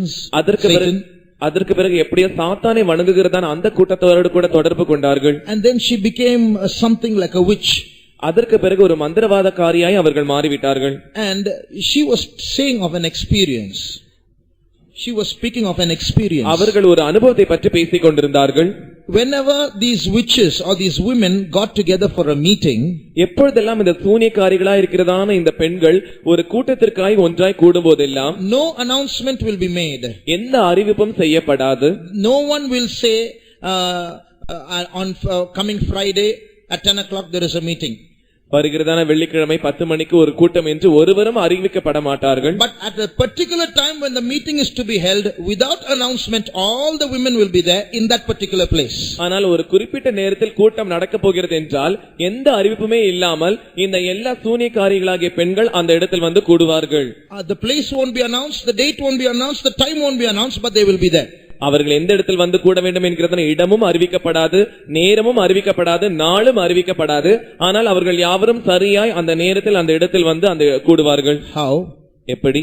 These women will get a headache. ஏனென்றால் இந்த பெண்களுக்கு ஒரு தலைவலி வரும். At that time, அந்த நேரத்தில் when there is a meeting, a headache will start. ஒரு கூட்டம் வரும்போது அவர்களுக்கு அந்த தலைவலி ஆரம்பமாகும். That headache will make them walk out of their houses. அந்த தலைவலியானது அவர்கள் வீட்டை விட்டு வெளியே வரும்படியாய் அவர்களை செய்யும். And they will all from the different destinations go and reach the right spot at the right place, right time. அவர்கள் யாவரும் பல்வேறு வகையான இடங்களில் இருந்தாலும் கூட அந்த கூட்டம் நடைபெறுகிறதான சரியான இடத்திற்கு சரியான நேரத்திற்கு வந்து அவர்கள் சேருவார்கள். How? எப்படி? That's how the devil has controlled their minds. இப்படிதான் பிசாசானவன் தன்னுடைய கட்டுப்பாட்டை அவர்கள் மனதின் மேல் வைத்திருக்கிறான். So be careful about your mind. எனவே உங்கள் மனதை பற்றி மிகவும் ஜாக்கிரதை உள்ளவர்களாய் நீங்கள் இருக்க வேண்டும். You know, because no one can read your mind. I can't know your mind, you can't know my mind. So we can play a lot in the mind, and that's where the devil will attack. ஏனென்றால் ஒருவருமே நம்முடைய மனதை அறிந்து கொள்ள முடியாது, உங்கள் மனதை என்னால் அறிந்து கொள்ள முடியாது, என்னுடைய மனதை உங்களால் அறிந்து கொள்ள முடியாது. எனவே நம்முடைய இஷ்டம் போல விளையாடுவதற்கு நம்முடைய மனதுதான் இருக்கிறது. அந்த மனதை வந்துதான் இந்த பிசாசு தாக்குகிறார். We can say a lot of things outside and have a lot of different things inside the mind, but if that is going to be the case, then we have opened the door for the devil to enter into our mind. புறம்பான விதத்தில் நாம் பல வகையான விஷயங்களை பேசலாம், ஆனால் நம்முடைய உள் மனதிலோ வேறு வகையான விஷயங்கள் இருக்கலாம். அந்த வேறு வகையான விஷயங்களை நம்முடைய மனதில் அப்படியே பாதுகாத்து வைத்திருப்போம் என்றால் அந்த விஷயங்கள் பிசாசுக்கு ஒரு சாதகமாய் மாறும். அவன் அதை நிமித்தமாய் வந்து தாக்குவான். We have opened the door for him to come and enter. சாத்தானானவன் உள்ளே வருவதற்கு நம்முடைய கதவுகளை நாம் திறக்கிறவர்களாய் இருக்கிறோம். Coming back to that verse that we read in 2 Corinthians chapter 11 verse 3. 2 கொரிந்தியர் 11ஆம் அதிகாரம் 3ஆம் வசனத்திற்கு நாம் திரும்ப வரும்போது there are 4 words that I would like to talk about. நான் பேச விரும்புகிறதான 4 வார்த்தைகள் இருக்கிறது. ஆகிலும் சர்ப்பமானது தன்னுடைய தந்திரத்தினாலே ஏவாளை வஞ்சித்தது போல உங்கள் மனதும் கிறிஸ்துவை பற்றிய உண்மையின் என்று விலகும்படி கெடுக்கப்படுமோ என்று பயந்திருக்கிறேன். I want to speak to you about that word unmai, or in English first. It has 4 different words in 3 languages. 3 வகையான மொழிபெயர்ப்புகளில் 4 வகையான வார்த்தைகள் மொழிபெயர்க்கப்பட்டிருக்கிறது. First, in English the word used is simplicity. ஆங்கிலத்தில் இந்த உண்மை என்கிறதான பதத்திற்கு பயன்படுத்தப்பட்டதான வார்த்தை எளிமை. St. Paul is telling the Corinthian church, I'm afraid that you will be diverted or corrupted in your mind from the simplicity that is in Christ Jesus. பரிசுத்த பவுல் சபைக்கு இப்படி அறிவுறுத்துகிறார், சபையே உங்கள் மனதும் கிறிஸ்துவை பற்றியதான எளிமை நின்று விலகும்படி கெடுக்கப்படுமோ என்று பயந்திருக்கிறேன். What is the meaning of this word simplicity? எளிமை என்கிறதான இந்த பதத்தினுடைய அர்த்தம் என்ன? Christianity is a religion of simplicity. கிறிஸ்தவ மார்க்கமானது எளிமையின் மதமாய் இருக்கிறது. You see Jesus. நீங்கள் இயேசுவை பாருங்கள். He was born in a cattle shed. அவர் ஒரு மாட்டு கொட்டகையில் பிறந்தார். He was clothed with swaddling clothes. Our முன்னணியான துணிகளில் our சுற்றப்பட்டிருந்தார். Is this not a carpenter's son? இவர் ஒரு தச்சனுடைய குமாரன் அல்லவா? Can anything good come out of Nazareth? Nazareth ஊரிலிருந்து ஏதாவது நன்மை பிறக்குமா? This is called simplicity. இதுதான் எளிமை என்று அழைக்கப்படுகிறது. His birthplace was a very low place, Nazareth. Can anything good come out of Nazareth? Not birthplace, the place of his upbringing. அவர் வளர்ந்ததான இடம் நாசரேத் என்கிறதான ஊர். அந்த ஊரிலிருந்து ஏதாவது நன்மை பிறக்குமா? His father was not a rich man, he was a poor man, a carpenter. Is this not a carpenter's son? அவருடைய தகப்பனார் ஒரு பணக்கார மனுஷன் அல்ல, அவர் ஒரு ஏழையான தச்சனாய் இருந்தார். இவர் தச்சனுடைய குமாரன் அல்லவா? So Jesus was brought up in a place of low status, and he was born into a very poor family, and he was poor all through his life. He never went to school. The Bible says he did not know letters. இயேசுவானவர் மிகவும் அவர் வளர்க்கப்பட்டதான விதமானது மிகவும் தாழ்ந்த நிலவரத்தில் இருந்தது. அவர் மிகவும் ஏழையானவராக தான் வளர்ந்தார். அவர் பள்ளிக்கும் செல்லவில்லை. ஏனென்றால் இவர் கல்லாதவராய் இருக்கிறார், இவர் எந்த எழுத்துக்களையும் அறியாதவராய் இருக்கிறார் என்று வேதம் சொல்கிறது. But now Christmas is coming. ஆனால் இப்பொழுது கிறிஸ்துமஸ் வந்து கொண்டிருக்கிறது. When he was born, he was wrapped in swaddling clothes, but to celebrate his birthday we buy new clothes. அவர் பிறந்தபோது அவர் கந்தை துணிகளில் சுற்றப்பட்டிருந்தார். ஆனால் அவருடைய பிறந்த தினத்தை நாம் கொண்டாடும் போது புதிய உடைகளை வாங்கி கொண்டாடுகிறோம். Is that right? Is that reasonable? Is that logical? இது சரியான விஷயமா? இது அர்த்தம் தருகிறதான விஷயமா?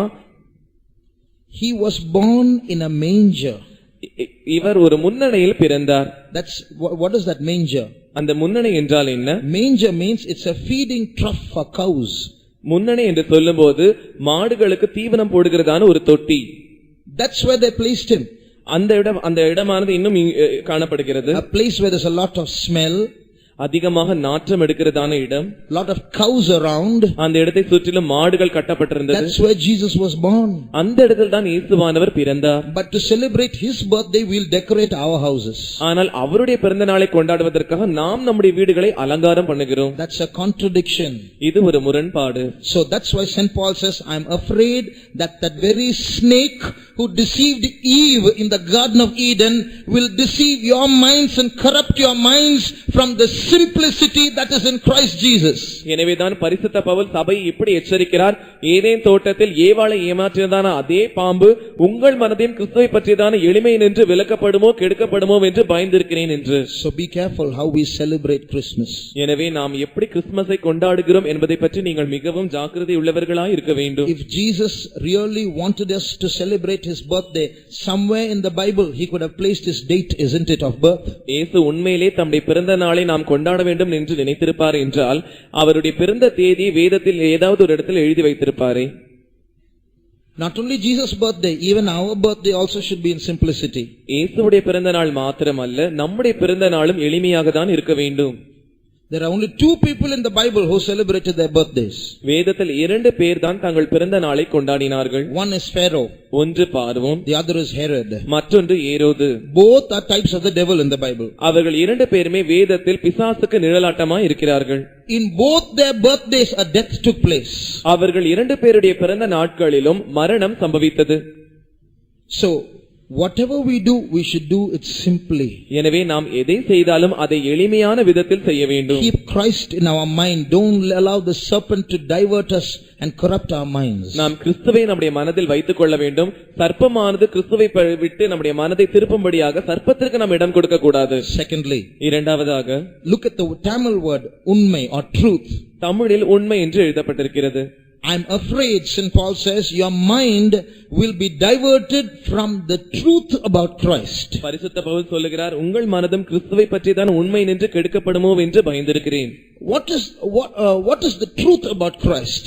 கிறிஸ்துவை பற்றிதான் இருக்கிறதான உண்மை, இல்லாவிட்டால் சத்தியம் என்ன? Dear brother, dear sister, who is Christ to you? அருமையான சகோதரனே சகோதரி, கிறிஸ்து உங்களுக்கு யாரா இருக்கிறார்? Is he just a gardener? அவர் உங்களுக்கு ஏதோ ஒரு தோட்டக்காரரை போல இருக்கிறாரா? Is he just a carpenter's son? இல்லாவிட்டால் ஒரு தச்சனுடைய குமாரனை போல உங்களுக்கு இருக்கிறாரா? Or is he just a philosopher? இல்லாவிட்டால் அவர் உங்களுக்கு ஒரு தத்துவ ஞானியை போல இருக்கிறாரா? Or just a religious leader? இல்லாவிட்டால் ஒரு மத தலைவராய் அவர் உங்களுக்கு இருக்கிறாரா? Or is he just a supplier of your needs? இல்லாவிட்டால் உங்கள் தேவைகளை சந்திக்கிறவராய் அவர் இருக்கிறாரா? Or just your family doctor? இல்லாவிட்டால் அவர் உங்கள் குடும்ப வைத்தியராய் இருக்கிறாரா? At what level have you placed him? நீங்கள் இயேசுவை எந்த நிலவரத்தில் வைத்திருக்கிறீர்கள்? What is the truth about Christ? கிறிஸ்துவை பற்றியதான உண்மை என்ன? The truth is that Jesus Christ is the Son of God. உண்மை என்னவென்றால் கிறிஸ்துவானவர் தேவனுடைய குமாரனாய் இருக்கிறார். The truth is that Jesus Christ is God the Son. சத்தியம் என்னவென்றால் இயேசு கிறிஸ்து குமாரனாய் இருக்கிறதான தேவன். The truth is that Jesus Christ is King and Lord. சத்தியம் என்னவென்றால் இயேசு கிறிஸ்துவானவர் ராஜாவும் ஆண்டவருமாய் இருக்கிறார். At what level have we placed him? At what level is he in our house? நாம் நம்முடைய கிறிஸ்துவை எந்த இடத்தில் நாம் எந்த நிலவரத்தில் வைத்திருக்கிறோம்? நம்முடைய வீடுகளில் அவர் எங்கே வைத்திருக்கிறார்? We may say Jesus is God, but are we keeping him in our life as God? இயேசுவே ஆண்டவர் என்று நாம் நம்முடைய வாயினால் சொல்லுகிறோம், ஆனால் நம்முடைய வாழ்க்கையில் இயேசுவே ஆண்டவராய் இருக்கிறாரா? Are we telling him what to do, or is he telling us what to do? அவர் என்ன செய்ய வேண்டும் என்று நாம் அவருக்கு சொல்லுகிறோமா, இல்லாவிட்டால் அவர் என்ன சொல்லுகிறாரோ அதை நாம் செய்கிறோமா? One servant of God said, much of our prayer is but giving God a lot of ideas. ஒரு தேவ ஊழியர் இப்படி சொன்னார், நம்முடைய ஜெபங்களில் அதிகபட்சமாய் இருக்கிறதான ஜெபமானது தேவனுக்கே பல வகையான ஆலோசனைகளை கூறுவது. We are telling God, Lord, we want this, we want that, do this, do that. நாம் தேவனிடத்தில் நாமே சொல்லிவிடுகிறோம், ஆண்டவரே எங்களுக்கு இது வேண்டும் அது வேண்டும், நீர் இதை செய்ய வேண்டும் அதை செய்ய வேண்டும். So is he God or are we God? அவர் ஆண்டவரா இல்லாவிட்டால் நாம் ஆண்டவரா? What is the place? If he is God, then this is my beloved son, you shut your mouth, hear ye him. அவர் தேவனாய் நமக்கு இருப்பார் என்றால், அவருடைய இடம் அப்படி இருக்கும் என்றால், இவருடைய நேசகுமாரன், இவருக்கு செவி கொடுங்கள், நீங்கள் உங்கள் வாயை மூடுங்கள். So we have to listen more than speak. எனவே நாம் அதிகமாக செவி கொடுத்து அதற்கு பிறகு பேச வேண்டும். So be careful, don't allow Jesus to reduce in his quality as King of Kings, as Lord of Lords and as God of Gods. இயேசுவே ராஜாதி ராஜாவாய் கர்த்தாதி கர்த்தராய் தேவாதி தேவனாய் இருக்கிறார். எனவே அவரை அந்த நிலவரத்திலிருந்து அந்த தரத்திலிருந்து நீங்கள் தாழ்த்த வேண்டாம். Thirdly, when you go into the Malayalam translation, the same word has been split into two different words. மூன்றாவதாக இதே வார்த்தை மலையாள மொழிபெயர்ப்பில் நாம் பார்ப்போம் என்றால், இந்த பதமானது இரண்டு வகையான விதங்களில் அது பிரிக்கப்பட்டிருக்கிறது. In English it is simplicity, ஆங்கிலத்தில் எளிமை. in Tamil it is truth, தமிழில் உண்மை. In Malayalam there are two words. மலையாளத்தில் இரண்டு வார்த்தைகள். The first word is ekagrada, that means single minded focus. ஒன்று ஏகாகிரதா என்கிறதான பதம், இதனுடைய அர்த்தம் ஒரே மனது. All our focus, the whole mind should be focused only on Christ. நம்முடைய முழு மனதின் கவனமும் இயேசுவின் மேல் மாத்திரம் இருக்க வேண்டும், பதித்திருக்க வேண்டும். This mind should not be distracted anywhere else. இந்த மனது வேறு எங்கும் திசை திருப்பப்படக் கூடாது. Why? ஏன்? Because he is not only our God, he is our bridegroom. ஏனென்றால் அவர் நம்முடைய தேவன் மாத்திரமல்ல, அவரே நம்முடைய மணவாளன். So we should not allow our mind should be distracted anywhere else. எனவே நம்முடைய மனது வேறு எங்கும் திசை திருப்புவதற்கு நாம் இடம் கொடுக்க கூடாது. So St. Paul says, I am afraid, O church of God, your minds will be corrupted. I want to present you as a chaste virgin to Christ. The previous verse says, but I am afraid you are a chaste virgin, but the chastity will be lost in your mind when the serpent comes and tries to divert your attention and throw your love somewhere else.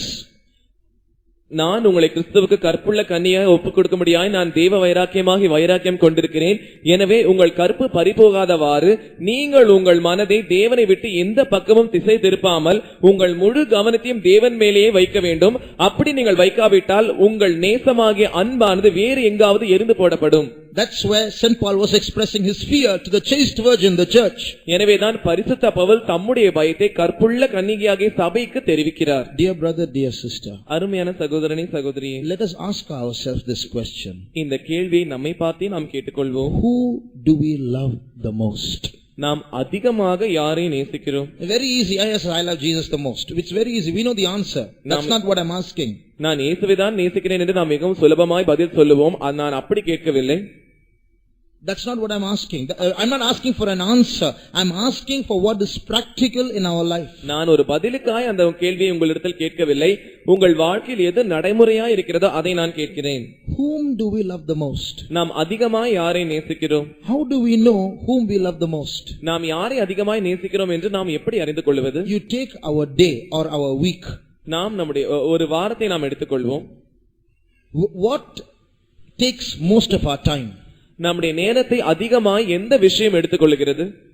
What takes most of our conversation? நம்முடைய சம்பாஷணைகளில் அதிகமாக என்ன காரியம் இடம் பெறுகிறது? What occupies most of our thoughts? நம்முடைய எண்ணங்களில் அதிகபட்சமாக என்ன காரியம் இடம் பெறுகிறது? What stirs most of our emotions? நம்முடைய அதிகமான எழுச்சிகளை என்ன விஷயம் தூண்டி விடுகிறது? That is our God. அதுவே நம்முடைய கடவுளாய் இருக்கிறது. So now ask yourself. எனவே இப்பொழுது உங்களை பார்த்தே நீங்கள் கேட்டுக்கொள்ளுங்கள். Is Jesus your bridegroom? இயேசு உங்களுக்கு மணவாளனாய் இருக்கிறாரா? Are you thinking of him more than anything else?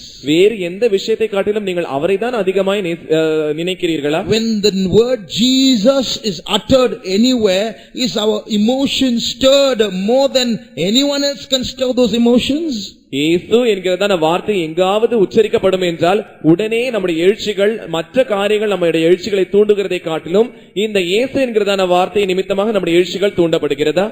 In one week is our conversation the most about Jesus? ஒரு வார இடைவெளியில் நம்முடைய சம்பாஷணையில் அதிகமாக இயேசுவானவர் இடம் பெறுகிறாரா? Or is the television our God? இல்லாவிட்டால் டிவி நம்முடைய தேவனாய் இருக்கிறதா? Or is sleep our God? இல்லாவிட்டால் தூக்கம் நம்முடைய தேவனாய் இருக்கிறதா? Or is our job our God? இல்லாவிட்டால் நம்முடைய வேலை நமக்கு தேவனாய் இருக்கிறதா? Or is our studies our God? இல்லாவிட்டால் நம்முடைய படிப்பு நமக்கு தேவனாய் இருக்கிறதா? Or our friends our God? இல்லாவிட்டால் நம்முடைய நண்பர்கள் நமக்கு தேவனாய் இருக்கிறார்களா? Or is our family our God? இல்லாவிட்டால் நம்முடைய குடும்பம் நமக்கு தேவனாய் இருக்கிறதா? Jesus is our bridegroom. இயேசுவே நம்முடைய மணவாளன். All our mind should be focused on him. நம்முடைய முழு மனதும் அவர் மேல்தான் பதிந்திருக்க வேண்டும். What is the first commandment? முதலாவது கற்பனை என்ன? What did Jesus say? இயேசுவானவர் என்ன கூறினார்? Thou shalt love the Lord thy God with all thy heart, with all thy soul, with all thy strength, with all thy mind. உன் தேவனாகிய கர்த்தரை நீ முழு ஆத்துமாவோடும் முழு மனதோடும் முழு பலத்தோடும் முழு ஆவியோடும் கூட நீ அன்பு கூர்வாயாக. So God wants the whole place. எனவே தேவனுக்கு அந்த முழு இடமும் தேவை.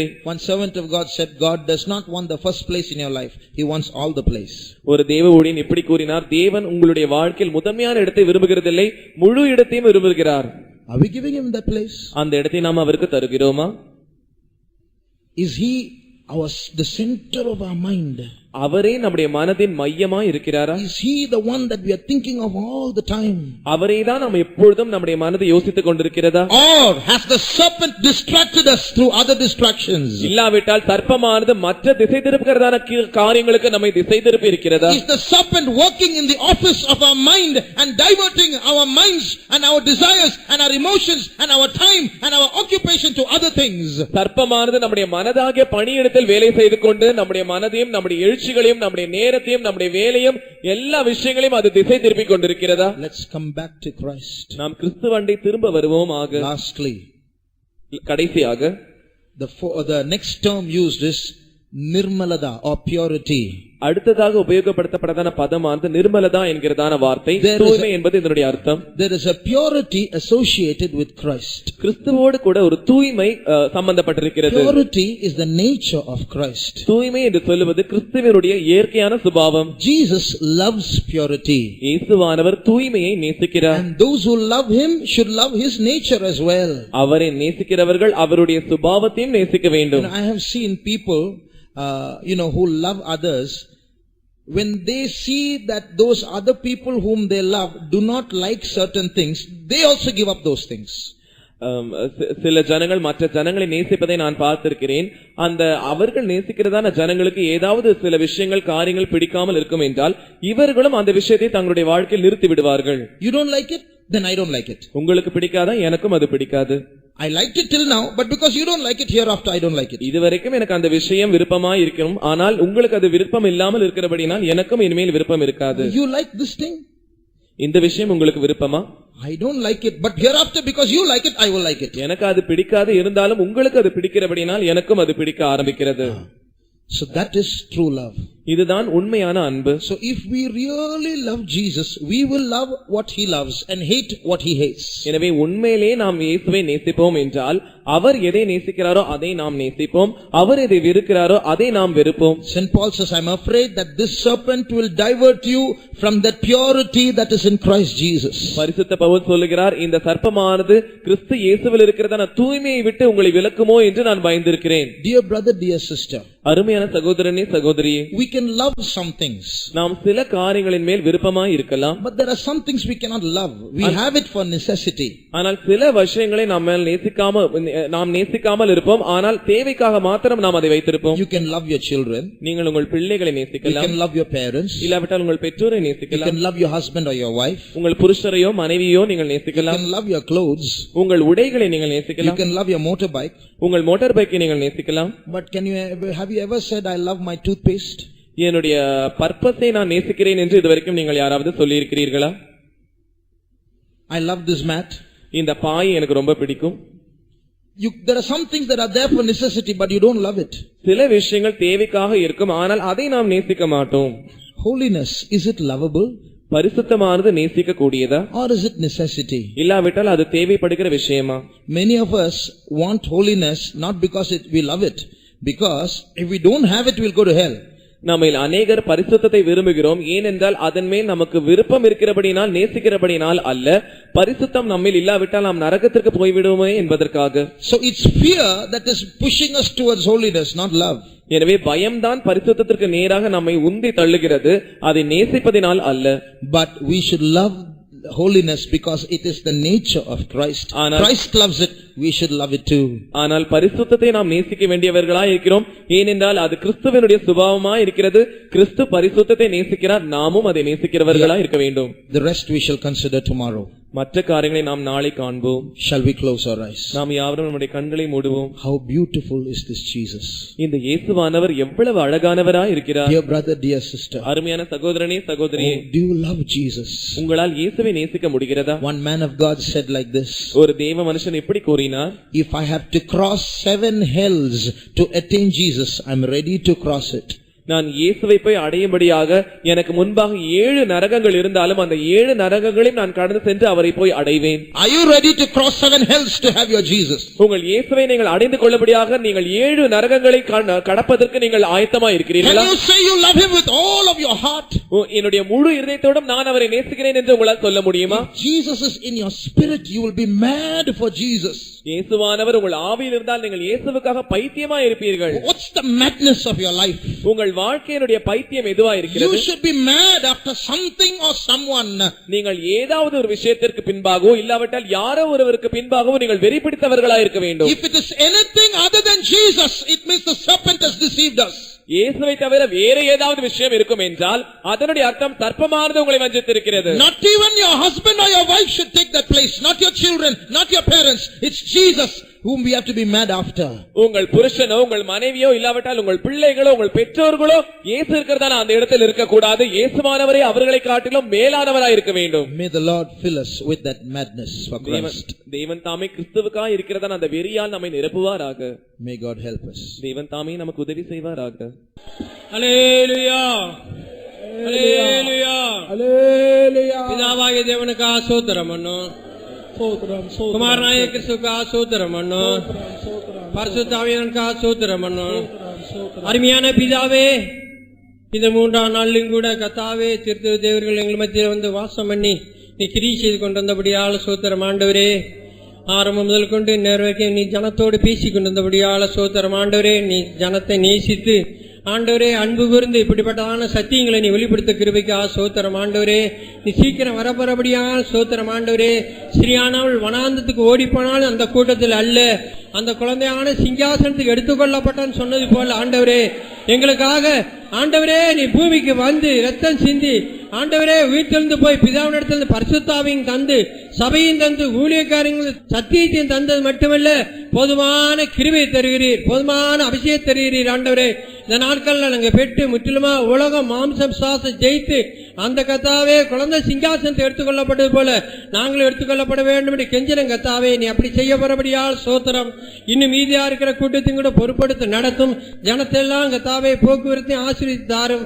இந்த கூட்டத்துக்கு வர தடைப்பட்ட அனைத்தும் ஆண்டவரே நாளைக்கு கொண்டு வந்து சேர்க்கணுமே. இதை காட்டிலும் பெரிய காரியம் செய்ய போறபடியால் சோத்திரம். மகிமையா மாற்றபடியால் சோத்திரம். ஆண்டவரே காத்துக்கொள்ளும். இயேசுவின் நாமத்தில் கேட்கிறோம் பிதாவே. ஜெபத்தை கேட்டபடியால் சோத்திரம் அண்ணா. நம்முடைய கர்த்தராகிய இயேசுவின் கிருபையும் பிதாவாகிய அன்பும் பரிசுத்தாவினுடைய ஐக்கியமும் நம்மோடும் சகல பரிசுத்தவான்களோடும் கூட வருகை மட்டும் கூட இருப்பதாக. அல்லேலூயா அல்லேலூயா அல்லேலூயா. கர்த்தருக்கு ஸ்தோத்திரம். கர்த்தர் உங்கள் அனைவரும் ஆசீர்வதிப்பாராக.